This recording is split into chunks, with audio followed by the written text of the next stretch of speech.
Bismillahirrahmanirrahim. Assalamualaikum warahmatullahi wabarakatuh. Alhamdulillahi ala ihsani wa syukru lahu ala taufiqihi wa amtinani. Asyhadu an la ilaha illallah wahdahu la syarika lahu ta'ziman li sya'ni. Wa asyhadu anna Muhammadan abduhu wa rasuluhu da'ila ridwani. Allahumma salli alaihi wa ala alihi wa ashabihi wa ikhwani. Kita lanjutkan pembahasan kita masih pada bab al-wali al-adil, yaitu pemimpin yang adil. Pemimpin yang adil.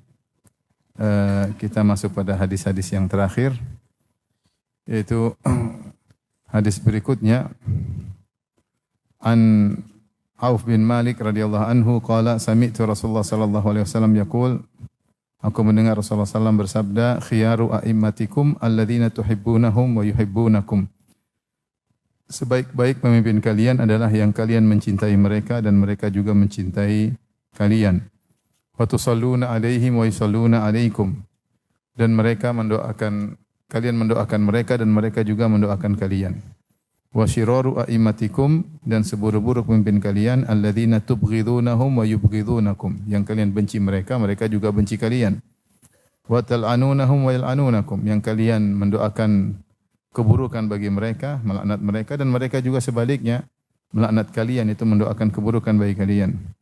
Qala, kata Auf bin Malik radhiyallahu anhu, qulna ya Rasulullah, kami berkata wahai Rasulullah, afala nunabidhuhum, apakah kita melengsarkan mereka? Qala la, kata Nabi sallallahu alaihi wasallam, tidak, ma aqamu fikumus salat, sementara mereka masih mendirikan salat di tengah-tengah kalian. La ma aqamu fikumus salat, jangan selama mereka masih menegakkan salat di antara kalian. Hadis riwayat Muslim. Hadis ini menjelaskan tentang keutamaan pemimpin yang adil. Kalau pemimpin yang adil itu akan dicintai oleh rakyatnya dan dia akan didoakan oleh rakyatnya. Dia akan didoakan oleh rakyatnya. Sehingga Rasulullah mengatakan, sebaik-baik pemimpin kalian alladzina tuhibbunahum wa yuhibbunakum, kalian mencintai mereka dan mereka mencintai kalian. Wa tusalluna alaihim wa yusalluna alaikum, kalian mendoakan mereka, mereka juga mendoakan kalian. Dan sungguh bahagia ketika didoakan oleh rakyat dengan jumlah yang banyak, dengan doa yang tulus. Mereka bahagia memiliki pemimpin yang adil, dan tentunya ini adalah kebaikan bagi para pemimpin dunia maupun di akhirat. Dan Rasulullah SAW bersabda, khairukum anfa'ukum linnas, sebaik-baik kalian adalah yang terbaik bagi masyarakat. Oleh karenanya Ibnu Taimiyah dalam kitabnya As-Siyasah Syar'iyyah, politik syar'i kalau kita terjemahkan, menjelaskan bahwasanya seorang pemimpin yang adil, yang berusaha memperbaiki kondisi masyarakat terkait dengan dunia dan agamanya, hasabal imkan, sesuai dengan kemampuannya, ya. Dia mungkin tidak mampu merubah secara 100%, tapi dia berusaha memperbaiki agama dan dunia rakyatnya ala hasabil imkan, sesuai dengan kemampuannya. Fahuwa afdalu ahli zamanihi, maka dia adalah penduduk atau orang terbaik di zamannya, orang terbaik di zamannya. Wa min afdalil mujahidina, dan dia termasuk mujahid yang terbaik. Kenapa? Karena pahalanya sangat besar, karena manfaatnya sangat luas. Bayangkan kalau seorang penguasa yang adil, yang tidak hanya memperhatikan dunia rakyat, tapi juga memperhatikan agama rakyat, maka dia memberikan sarana bagi para dai, bagi para ulama untuk mengajarkan agama, maka dia juga mendapatkan pahala. Kalau ada perbaikan-perbaikan sebab dakwah para ulama, maka dia juga mendapatkan pahala. Maka dia adalah afdalu ahli zamanihi, adalah orang terbaik di zamannya. Itu bisa jadi melebihi para dai, bisa jadi melebihi para ulama, karena dia yang memberi kesempatan bagi mereka untuk bisa berdakwah dan memperbaiki umat. Ini keutamaan pemimpin yang adil, ya. Tetapi sebaliknya, kata Nabi sallallahu alaihi wasallam, wa syiraru a'immatikum, seburuk-buruk pemimpin kalian alladzina tubghidunahum, yang kalian benci mereka, wa yubghidunakum, dan mereka juga benci kalian. Wa tal'anunahum, dan kalian melaknat mereka, yaitu mendoakan keburukan bagi mereka.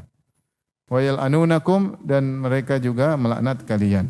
Ya, ini sebaliknya, kalau pemimpin itu buruk, maka dosanya juga banyak, karena dia menyakiti banyak orang, masyarakat dirugikan, ekonomi mereka semakin terpuruk, agama mereka semakin jauh dari jalan yang lurus, ya. Makanya ketika Rasulullah menjelaskan tentang orang-orang yang terhalangi dari telaga Nabi, maka dikatakan kepada Nabi, innahum qad ghayyaru wa baddalu. Rasulullah mengatakan, kenapa mereka dijauhkan dari telagaku sementara aku mengenali mereka? Dikatakan kepada Nabi, innahum qad ghayyaru wa baddalu. Mereka telah merubah dan mereka telah mengganti. Sebagian ulama seperti Al-Qurtubi ketika menafsirkan hadis ini, mereka mengatakan yang bisa melakukan perubahan secara besar-besaran adalah penguasa. Bisa merubah agama masyarakat secara besar-besaran signifikan adalah para penguasa. Ketika mereka bikin peraturan yang membuat agama masyarakat rusak, maka berubah secara signifikan. Berbeda cuma kalau dai 1 orang, 2 orang, 3 orang, pengaruhnya tidak begitu kuat. Tapi kalau penguasa, maka penguasa sangat berbahaya ketika memperbaiki agama suatu rakyat atau merusak agama suatu rakyat. Karena pengaruh mereka yang sangat luar biasa. Dengan kekuatan mereka bisa merubah apa yang mereka kehendaki. Bayangkan misalnya ada penguasa mengatakan haram pakai jilbab. Semua orang tidak pakai jilbab. Nggak ada yang berani pakai jilbab. Yang pakai jilbab di penjara. Selesai. Semua wanita buka jilbab misalnya. Misalnya ada penguasa yang seperti itu. Ya. Saya penguasa misalnya bilang semua harus kasih sajen. Semua orang pasang sajen. Mengajarin syirik. Yang tidak pasang sajen di penjara. Semua orang syirik. Nama orang takut sama penguasa. Misalnya. Ya. Sehingga agama bisa sangat mudah dirubah oleh penguasa. Maka mereka ini sebenarnya, para penguasa ini bisa sangat menjadi terbaik di sisi Allah. Dan bisa juga menjadi sangat terburuk di sisi Allah Subhanahu wa ta'ala. Apalagi yang mendoakan mereka, banyak orang dilaknat, semoga dilaknat. Laknat artinya apa? Dijauhkan dari rahmat Allah Subhanahu wa ta'ala. Di dunia dijauhkan, apalagi di akhirat kelak. Maka seorang diberi kesempatan menjadi penguasa, hendaknya mereka benar-benar mengambil ini sebagai kesempatan untuk menjadi terbaik di sisi Allah. Kata Ibnu Taimiyah, al-hasabil imkan, sesuai kemampuan. Dan namanya perbaikan itu tidak harus berubah 100%. Kalau ada kemungkaran, belum tentu kita bisa hilangkan, tetapi taklilul mungkar, meminimalkan kemungkaran, mengurangi kemungkaran itu termasuk jihad fisabilillah. Kemudian ada kemaslahatan, dipertinggi kemaslahatan tersebut, ini juga jihad fisabilillah. Bayangkan seorang penguasa kemudian dia berjuang untuk menaikkan ekonomi masyarakat, dunia dia perhatikan, agama masyarakat juga dia perhatikan, maka dia menjadi afdalu ahli zamanihi. Kata Ibnu Taimiyah adalah orang terbaik di zamannya. Kemudian ketika dikabarkan inilah penguasa terburuk, yang paling buruk yaitu yang kalian benci, mereka juga benci kalian, saling membenci, saling mendoakan keburukan. Maka kami berkata, ya Rasulullah, afala nunabidhum bisayf? Apakah kami berontak, yaitu kami lengserkan mereka? Kata Nabi sallallahu alaihi wasallam, la, tidak boleh. Ma aqamu fikumus salat, sementara mereka masih menegakkan salat. Ada 2 tafsiran di kalangan para ulama, apa maksudnya selama mereka masih menegakkan salat. Ada yang mengatakan dalam riwayat yang lain, ma sallau, selama mereka masih salat. Artinya mereka tidak kafir, maka mereka tidak boleh diberontaki. Dalam riwayat ma sallau, selama mereka masih salat. Kemudian dalam riwayat ini, ma aqamu fikumus salat, selama mereka masih membiarkan kalian salat, yaitu salat Id masih ditegakkan, kemudian salat Jumat masih ditegakkan, salat 5 waktu masih ditegakkan, mereka tidak melarang. Kemudian haji juga mereka masih memudahkan, maka ini tidak boleh. Meskipun seandainya dia tidak salat, tidak salat. Ini tafsiran kedua, ma aqamu fikumus salat, selama mereka masih membiarkan kalian salat. Karena terkadang seorang penguasa kita enggak tahu hakikat dia. Dia tidak muncul kecuali dalam urusan politik. Kadang urusan agama kita enggak ngerti di rumahnya bagaimana. Yang penting salat masih berjalan, 5 waktu masih berjalan, Jumat masih berjalan, salat Idul Fitri, Idul Adha masih berjalan, maka tidak boleh memberontak.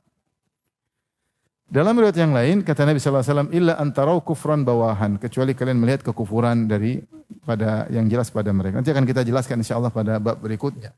Intinya bahwasanya pemimpin yang baik itu mendapatkan banyak keuntungan, dan sebaliknya pemimpin yang zalim maka dia sungguh celaka pada hari kiamat kelak, ya.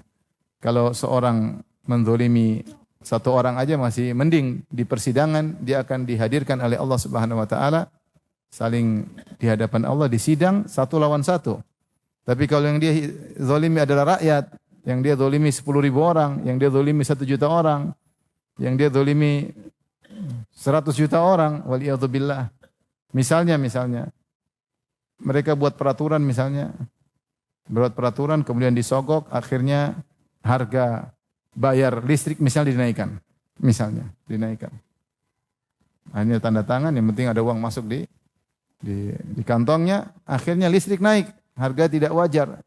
Merugikan berapa orang? Banyak orang. Satu Indonesia rugi semua. Ini gimana hari kiamat kelak? Dia zalimi banyak orang. Dia zalimi banyak orang. Gara-gara dia dirugikan bisa jadi jutaan orang. Waliyadzubillah.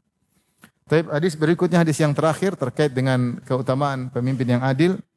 Wa an Iyad bin Himar radhiyallahu anhu, dari sahabat Iyad bin Himar, semoga Allah meridainya. Qala sami'tu Rasulullah sallallahu alaihi wasallam yaqul, aku mendengar Rasulullah sallallahu bersabda, ahlul jannati thalathatun, bahwasanya penghuni surga itu ada tiga. Ya, penghuni surga ada tiga. Zu sultanin muqsitun muwaffaq, yaitu pertama pemilik kekuasaan yang adil dan diberi petunjuk oleh Allah. Ini yang pertama. Yang kedua, rajulun rahimun raqiqul qalbi, seorang yang rahim, yang baik, penyayang, suka nyambung silaturahmi dan hatinya lembut. Likulli dzi qurba wa muslim. Dia lembut kepada kerabatnya maupun kepada muslim secara umum. Yang ketiga, wa afifun muta'affifun dzu iyal, seorang yang menjaga diri, tidak suka minta-minta padahal dia punya anak yang banyak. Hadis riwayat Muslim. Ini tiga orang spesial dan Rasulullah mengatakan ahlul jannah thalatha, penghuni surga tiga. Sebenarnya penghuni surga banyak. Cuma ketika Rasulullah menyebutkan tiga ini menunjukkan mereka ini orang-orang spesial. Artinya mereka ini istimewa. Dan Rasulullah di antara metode Nabi dalam menyampaikan hadis, kadang Rasulullah SAW menyebutkan bilangan tertentu sehingga para sahabat tertarik untuk mendengar, sehingga mereka juga mudah menghafalkan. Rasulullah mengatakan misalnya khamsun, atau 5 perkara, atau sab'atun 7 perkara, atau arba'un 4 perkara, atau salasatun 3 perkara, sehingga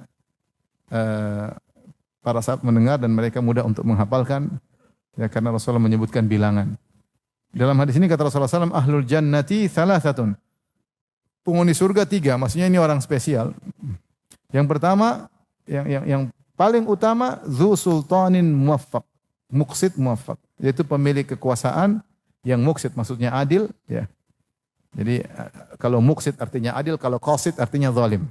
Sama-sama ada qaf sin ta, tetapi kalau wazannya muf'il, muqsit maksudnya adil, kalau qasid adalah zalim. Maka penguasa yang adil muwaffaq. Muwaffaq itu diberi petunjuk oleh Allah untuk melakukan banyak kebaikan, sehingga dia apapun yang dilakukan muwaffaq. Orang ini masih, kalau istilah kita muwaffaq, yaitu apa yang dilakukan baik, apa yang dilakukan baik, apa yang ditetapkan baik, apa yang dia putuskan baik, setiap sentuhannya ada kebaikan. Ini luar biasa, ini penghuni surga yang paling utama dan ini yang paling sulit. Kenapa paling sulit? Karena godaan bagi penguasa sangat besar.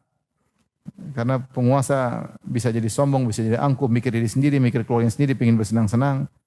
Ya, tapi penguasa yang mikirin rakyat, maka ini berat. Maka ini berat, apalagi berusaha untuk adil, ya, tidak membedakan satu dengan yang lainnya, tidak membedakan antara kerabat maupun bukan kerabat, tidak ada nepotisme, ya. Dan seterusnya. Ini pemimpin yang berat, tapi kalau dia bisa menjadi pemimpin yang adil, muwaffaq, senantiasa diberi petunjuk oleh Allah dalam melakukan kebaikan-kebaikan, maka dia adalah penghuni surga yang utama. Setelah itu yang kedua, rajulun rahimun, seorang laki yang rahim, yang penyayang, dari rahmah, yaitu memiliki sifat rahmat. Raqiqul qalb, hatinya lembut.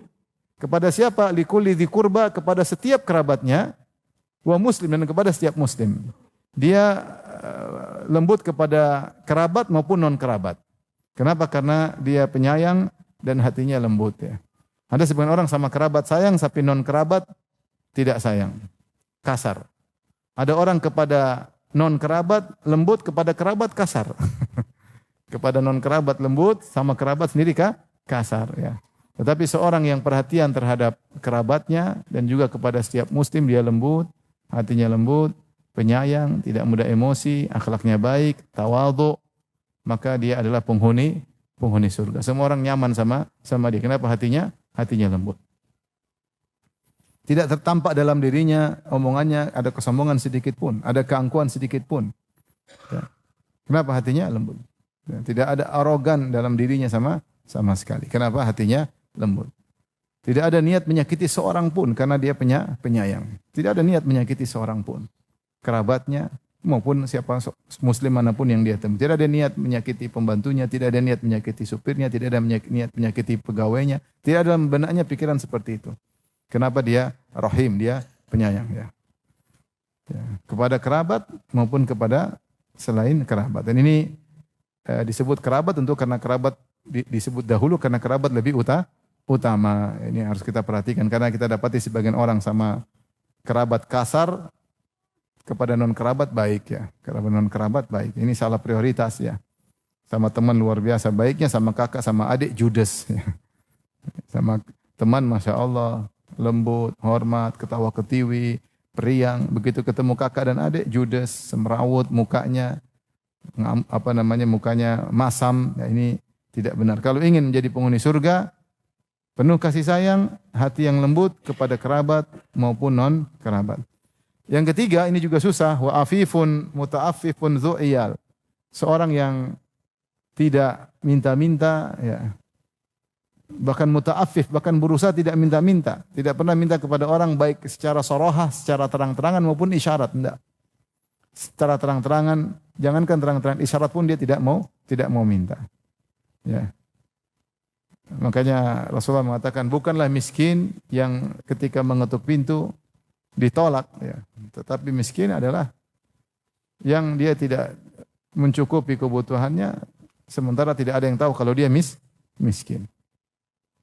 Kenapa dia tidak minta-minta? Dia meskipun susah dia berusaha sendiri. Kemudian Rasulullah tambahkan iyal dan dia punya keluarga, punya istri, punya anak-anak. Kalau seorang sendirian, mungkin dia kuat. Dia mungkin tahan lapar, tidak minta-minta, dia tetap jaga harga dirinya. Tapi begitu sulit ketika anaknya yang nangis, istrinya yang nangis. Sehingga terkadang kondisi anak istri membuat dia harus ngemis kepada orang lain. Harus memelaskan dirinya agar dikasihani. Adapun rajulun afifun muta'afif, dia tidak pernah melas, tidak pernah memelaskan dirinya, tidak pernah minta dikasihin oleh orang lain. Dia menjaga dirinya. Dia menjaga dirinya. Dia menjaga, tidak pernah dia minta-minta. Baik secara terang-terangan, demikian juga tidak pernah memberi minta-minta dengan isyarat. Maka orang seperti ini ya penghuni surga. Dan kalau dia berusaha Allah akan berikan dia kecukupan. Makanya Nabi SAW mengatakan man yastaghni yughnihillah. Siapa yang berusaha mencukupkan dirinya maka Allah akan cukupkan dia. Kata Allah man yasta'fif yu'iffahullah. Siapa yang berusaha tidak minta-minta Allah akan bikin dia cukup, tidak perlu minta-minta sama orang lain. Dan kalau sudah kebiasaan dikasihani, ya sudah nanti kebiasaan. Setiap dikasihani nanti ada yang kasih. Ya.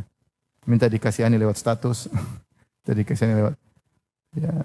Kalau ingin masuk surga diantaranya adalah dengan menjaga diri, tidak minta-minta.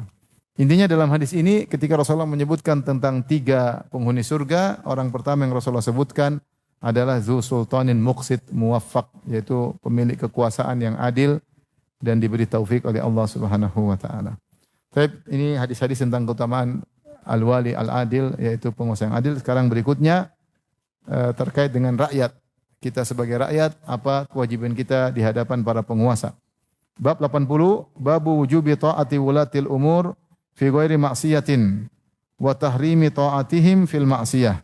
Bab kewajiban taat kepada para penguasa selama perintahnya bukan maksiat.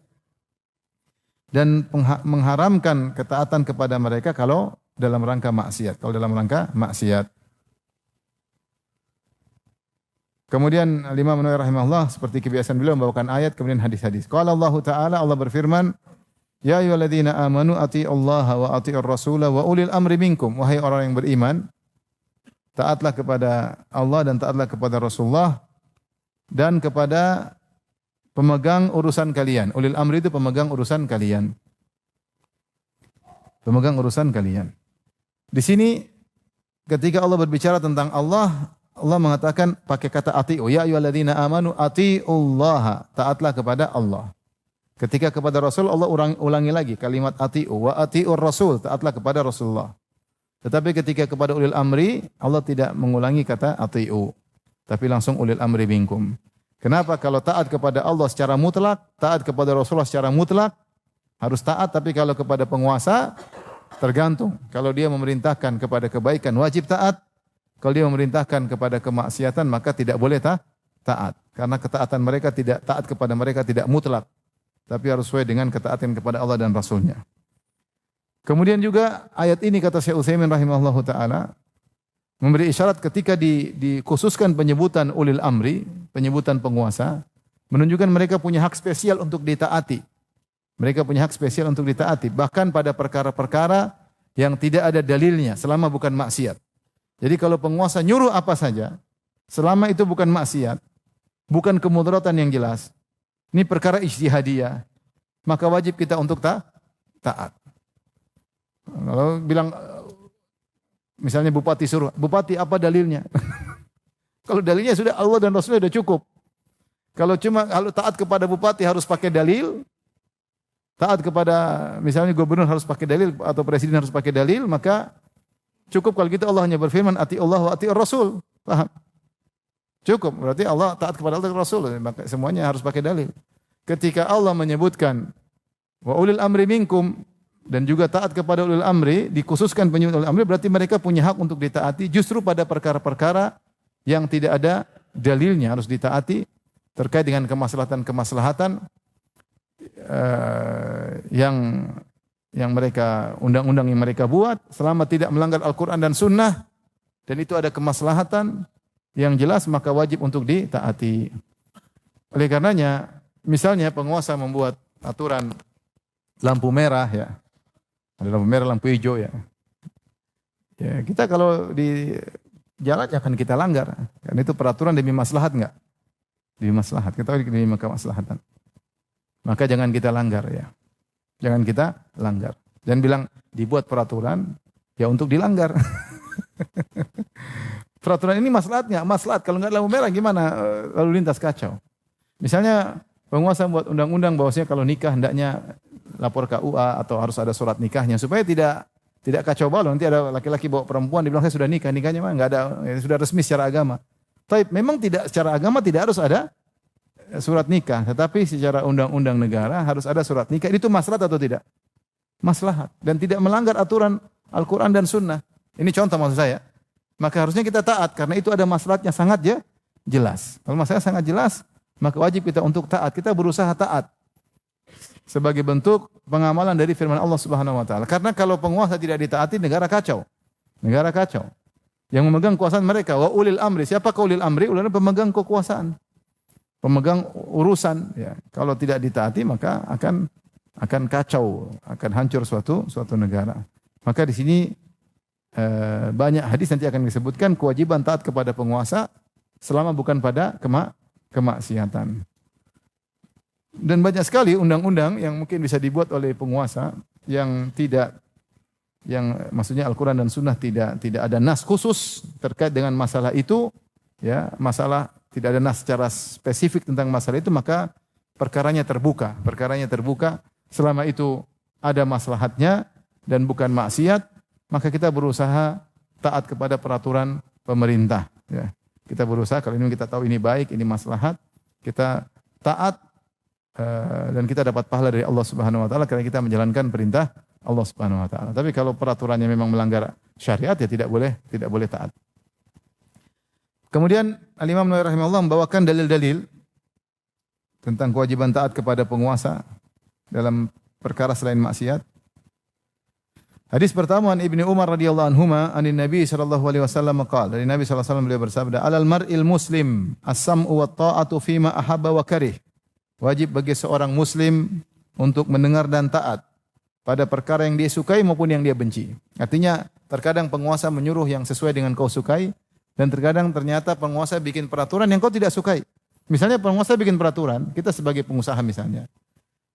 Peraturan itu menyenangkan masyarakat tapi merugikan pengusaha. Mungkin atau tidak? Mungkin.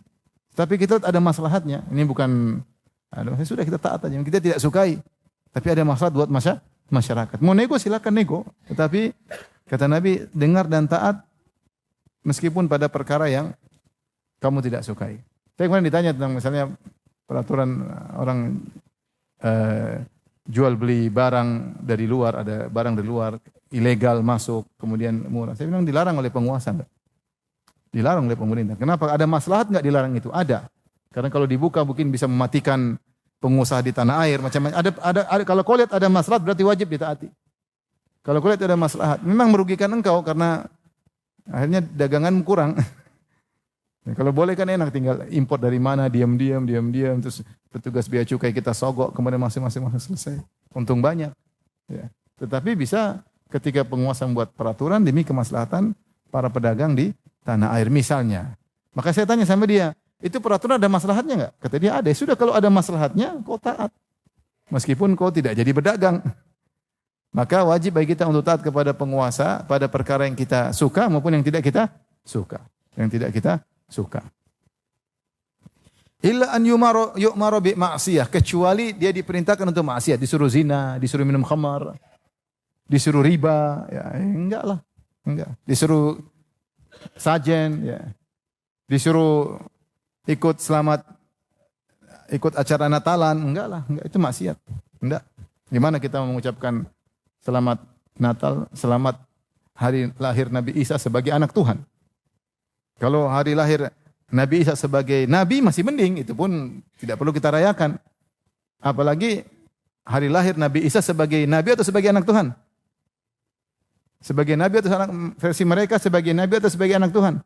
Anak Tuhan. Terus kita bilang selamat. Berarti kita membenarkan keyakinan mereka. Enggak lah. Toleransi tanpa harus ikut-ikutan. Gimana kalau saya dihisap oleh Allah? Saya bisa jawab apa? Kau ikut selamatin kelahiran anak saya? Gimana jawabnya? Gimana jawabnya? Repot. Ini kita hidup nggak mau spekulasi. Kalau urusan dunia nggak ada masalah. Ya. Kalau nyuruh maksiat enggak. Enggak. Ya. Ini maksiat enggak.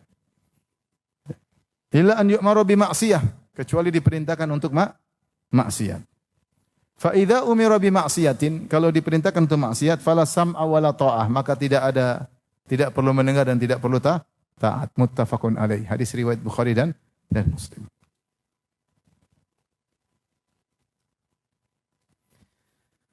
Hadis berikutnya wa anhu, juga dari Ibnu Umar radhiyallahu anhuma, qala, beliau berkata, kata Ibnu Umar itu maksudnya anaknya Umar bin Khattab. Namanya Abdullah bin Umar, maka dikenal dengan Ibnu Umar. Kunna idza bay'ana Rasulullah sallallahu alaihi wasallam ala sam'i wa ta'ah yaqulu lana. Kami ketika membaiat Rasulullah sallallahu alaihi wasallam untuk dengar dan taat, maka Rasulullah mentalkinkan, kata Rasulullah, fi mastata'tum, sesuai dengan kemampuan kalian. Muttafaqun alaih. Dan ini kasih sayang Nabi. Bahwasanya kalian baiat aku sesuai kemampuan kalian, karena bisa jadi kalian tidak mampu. Bisa jadi kalian kerjakan sesudah semaksimal mungkin, tapi ada kesalahan-kesalahan, maka itu dimaafkan oleh Allah Subhanahu wa taala.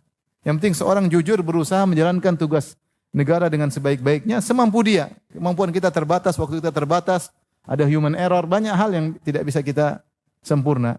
Maka Rasulullah karena kebaikannya, Rasulullah ketika para sahabat mengambil janji setia kepada Nabi untuk mendengar dan taat secara mutlak kepada Nabi, maka Rasulullah bilang, katakan fima stata'tum, sesuai dengan kemampuan kalian. Agar ini sebagai makhraj, sebagai solusi, kalau terkadang seorang berusaha menjalankan ternyata dia tidak mampu, atau dia sudah jalankan ternyata masih ada kesalahan-kesalahan tanpa dia sengajai, tanpa dia teledori, tapi memang namanya manusia, human error itu ada, maka dia mungkin terjerumus atau terjadi dalam kesalahan, maka ini dimaafkan.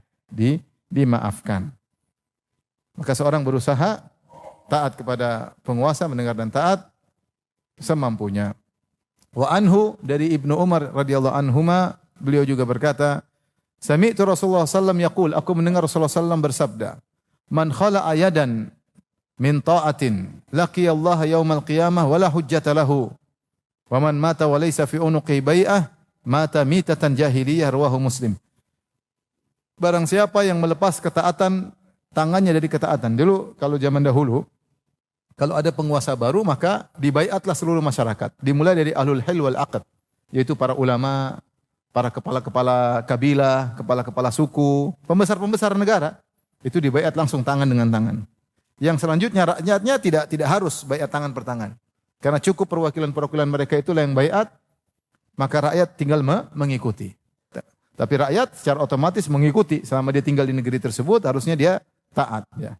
Dia taat. Apalagi jumlah masyarakat begitu banyak, maka dengan perwakilan para ulama, para pembesar-pembesar, para ketua, kepala-kepala suku, orang-orang dimuliakan, mereka sudah membaiat, yang mereka orang-orang yang cerdas, yang pantas untuk bermusyawarah, mengambil keputusan, kemudian mereka sudah baiat, maka rakyat tinggal mengikuti. Tidak harus rakyat berjabat tangan dengan sang penguasa langsung.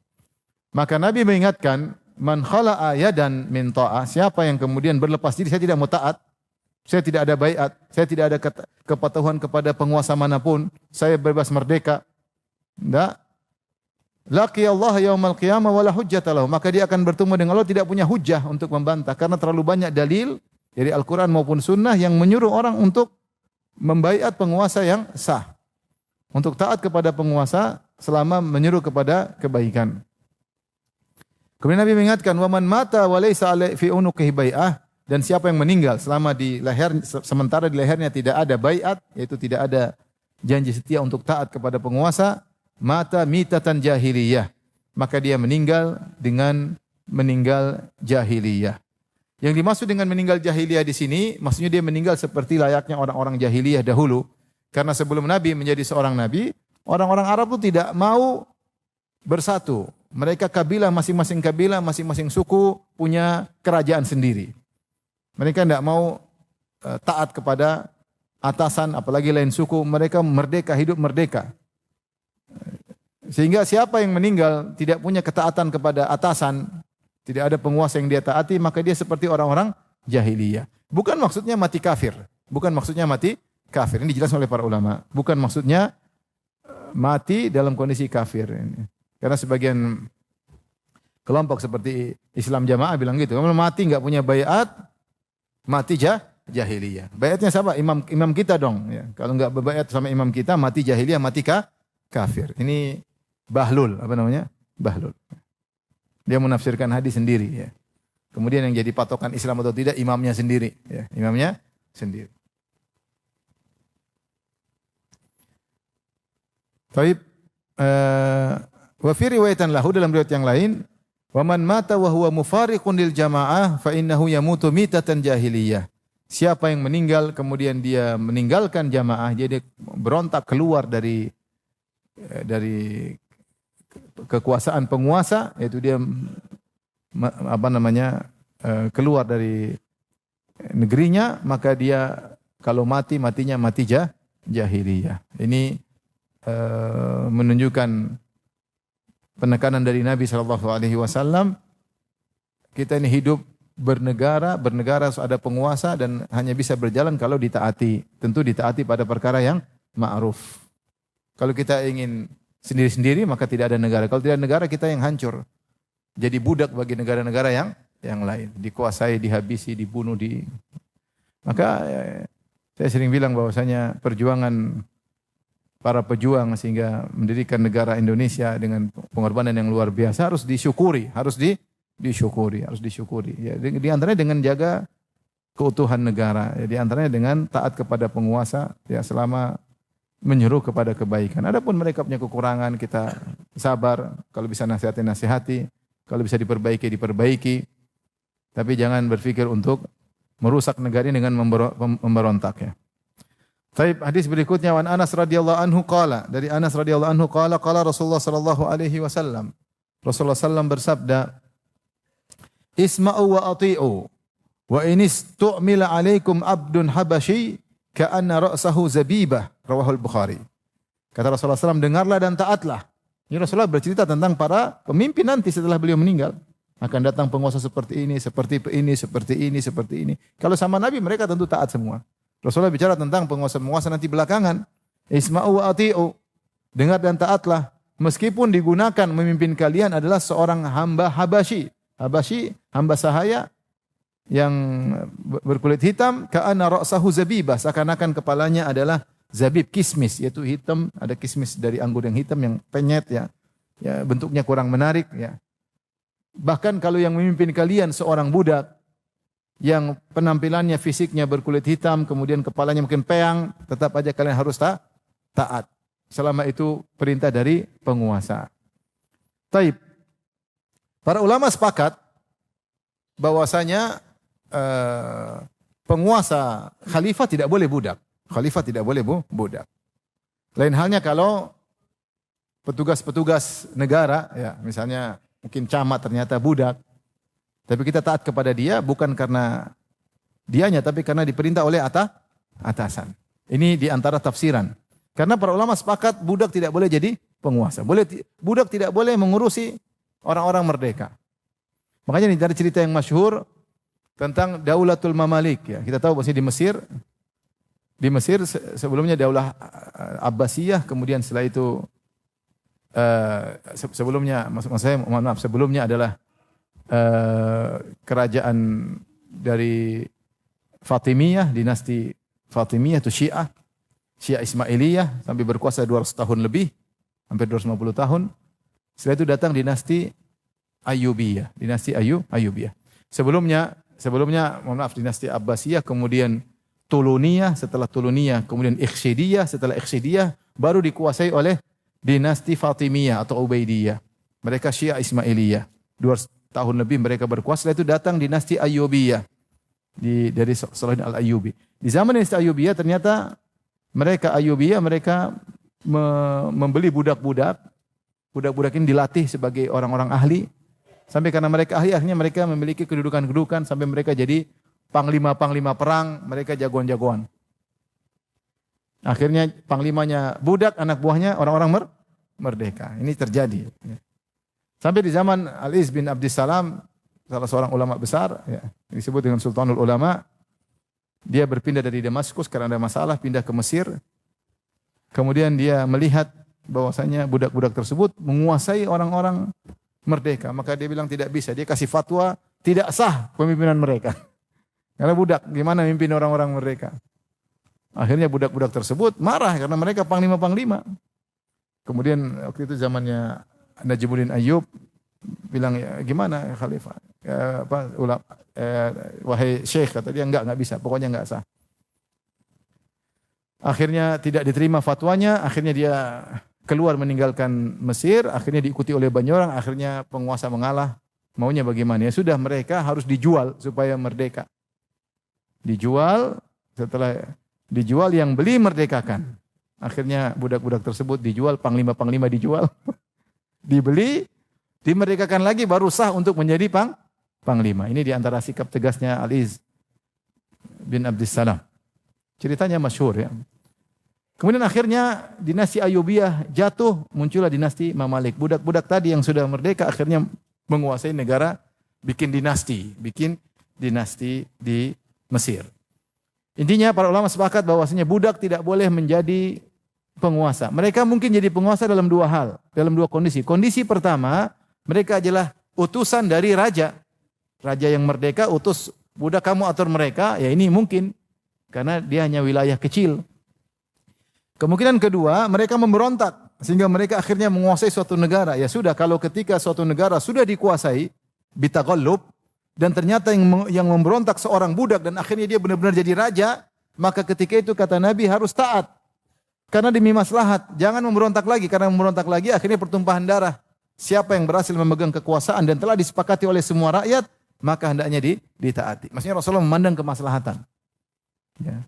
Oleh karenanya kekuasaan kalau sudah dipegang oleh siapapun, baik secara syar'i maupun tidak syar'i, tapi kekuasaan semua sudah dipegang oleh seorang, maka harus ditaati. Makanya bisa jadi kekuasaan diperoleh dengan syar'i, dengan musyawarah, bisa juga dengan taghalub, yaitu kudeta. Kudeta itu tidak syar'i.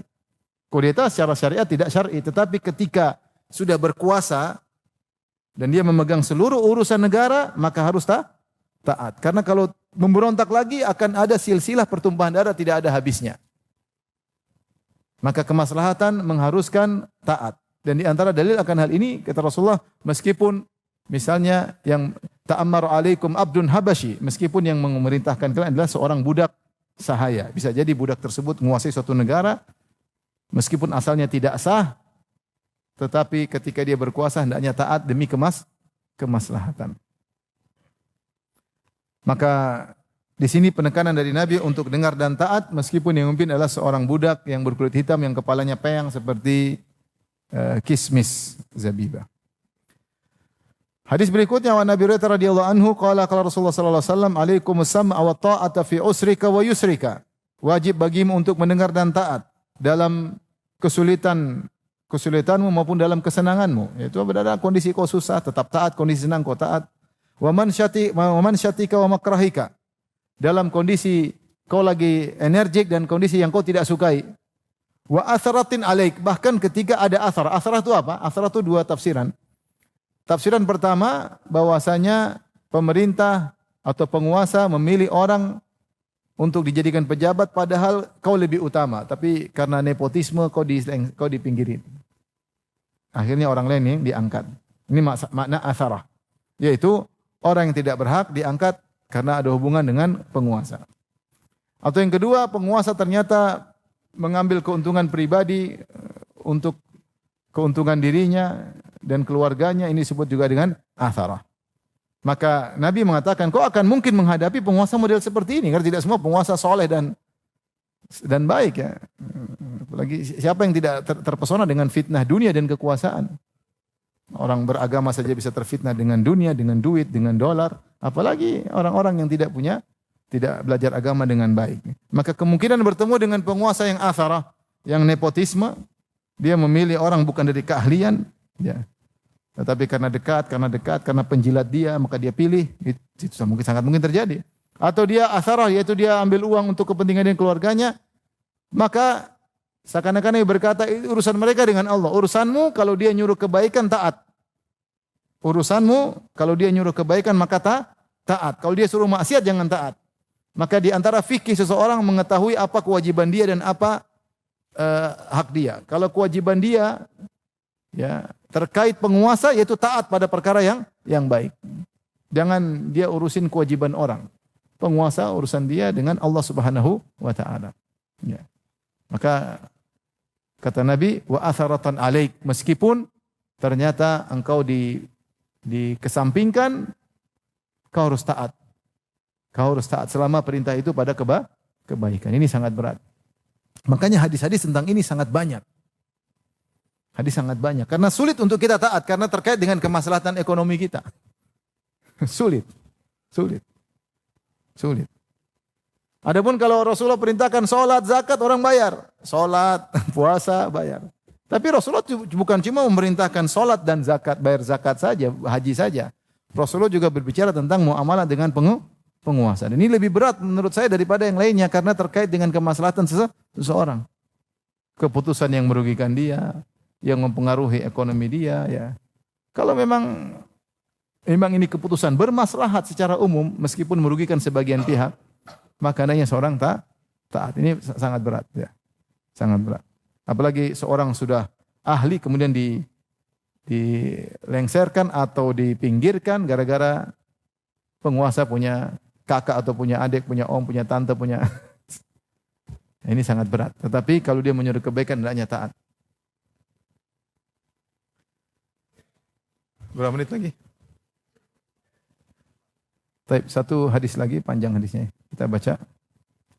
Wa an Abdullah bin Amr radhiyallahu anhuma qala kunna ma'a Rasulillah sallallahu alaihi wasallam fi safar. Kata Abdullah bin Amr radhiyallahu anhuma, kami sedang bersama Nabi dalam safar, fa nazalna manzilan, lalu kami mampir singgah. Fa minna man yuslih khiba'ahu, di antara kami ada yang ngurusin kemahnya diperbaiki.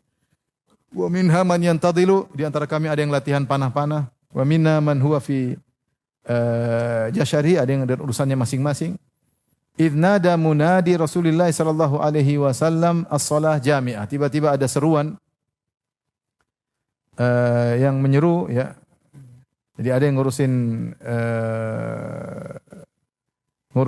kemahnya, ada yang ngurusin panah-panahnya, ada yang ngurusin hewannya, ya. Tiba-tiba ada seruan panggilan. Fi jasyari maksudnya hewan-hewannya dia ngurusin. Jadi karena lagi singgah sibuk masing-masing. Maka tiba-tiba ada utusan Rasulullah SAW menyuruh as-salata jami'ah. Ayo berkumpul, as-salata jami'ah. Orang berkumpul, ya. Kalimat as-salat jami'ah ini dahulu digunakan oleh Nabi SAW ketika belum ada azan. Ketika ada azan, maka tidak ada lagi salat jami'ah. Kalau salat jami'ah itu salat jami'ah, ayo kumpul untuk salat. Dulu sebelum ada azan ini digunakan. Kemudian disyariatkan azan, tidak ada lagi perkataan salat jami'ah untuk salat 5 waktu, enggak ada. Enggak ada. Cuma para ulama khilaf bagaimana dengan solat-solat yang lain. Seperti solat id, seperti solat gerhana, seperti solat tarawih. Maka sebenarnya ulama mengatakan tidak ada. Ya. Yang ada sudah tidak dipakai lagi solat jamiah. Ada yang mengatakan masih dipakai solat jamiah selain solat 5 waktu, boleh solat id, boleh solat gerhana pada perkara-perkara yang mengumpulkan banyak orang. Adapun kalau solat tarawih enggak. Sebagian ulama seperti Syafi'iyah mengatakan solat tarawih boleh pun mengatakan solat jamiah. Tapi maksud saya kalimat as-solat jamiah itu tidak digunakan untuk solat 5 waktu. Ya. Makanya terkadang sebagian imam ketika dia solat jamiah ini enggak dipakai lagi. Solat jamiah. Ya. Solat jamiah itu dulu digunakan pengganti apa? Sebelum adanya azan. Maka orang-orang kumpul. Fajtama'na ila Rasulullah sallallahu alaihi wasallam, kami pun berkumpul bersama kepada Rasulullah sallallahu alaihi wasallam. Kemudian Rasulullah bersabda, "Innahu lam yakun nabiyyun qabli illa kana haqqan alaihi an yadulla ummatahu ala khairin ma ya'lamuhu lahum." Sungguhnya tidak ada seorang nabi sebelumku kecuali wajib atasnya untuk menunjukkan umatnya atas kebaikan yang dia tahu. Wa yunzirahum syarra ma ya'lamuhu lahum, dan peringatkan mereka atas keburukan yang nabi tahu, yaitu semua kebaikan yang nabi tahu nabi sampaikan, tidak ada yang nabi sembunyikan. Dan seluruh keburukan yang nabi tahu nabi akan ingatkan. Wa inna ummatakum hadhihi, kalau waktunya habis kasih tahu ya. Wa inna ummatakum hadhihi ju'ila afiyatuha fi awwaliha. Umat ini diberikan keselamatannya di awal umat ini. Wa sayusibu akhiraha balaun. Adapun akhir umat akan ditimpa dengan bala, ujian. Wa umurun tunkirunaha, dan perkara-perkara yang kalian ingkari. Ini fitnah bagi umat akhir zaman. Wa taji'u fitnatun yuraqqiqu ba'daha ba'dhan. Maka akan datang fitnah yang akan meringankan satu yang lainnya. Waktu habis ya. Wa taji'ul fitnatu fayaqulul mu'minu hadhihi muhlikati thumma tankashif. Akan datang fitnah, saking banyaknya fitnah tadinya datang terasa besar, kemudian datang fitnah lagi, akhirnya yang besar ini terasa ringan karena ternyata fitnah yang berikutnya lebih besar lagi. Maka Rasulullah mengatakan fitnah bergulir meringankan satu dengan yang lainnya. Apa maksudnya meringankan satu dengan yang lainnya? Yaitu fitnah yang datang selanjutnya lebih dahsyat lagi, lebih dahsyat lagi. Seperti kita lihat sekarang ya. Fitnah mungkin dulu maksiat kecil-kecilan, sekarang fitnah maksiat besar-besaran. Sehingga maksiat gitu atau biasalah, ini lebih parah. Karena saking datang maksiat yang lebih parah, lebih dahsyat. Lebih dahsyat. Tapi kita sampai sini aja. Kalau ada yang bertanya saya persilahkan setelah azan dikumandangkan.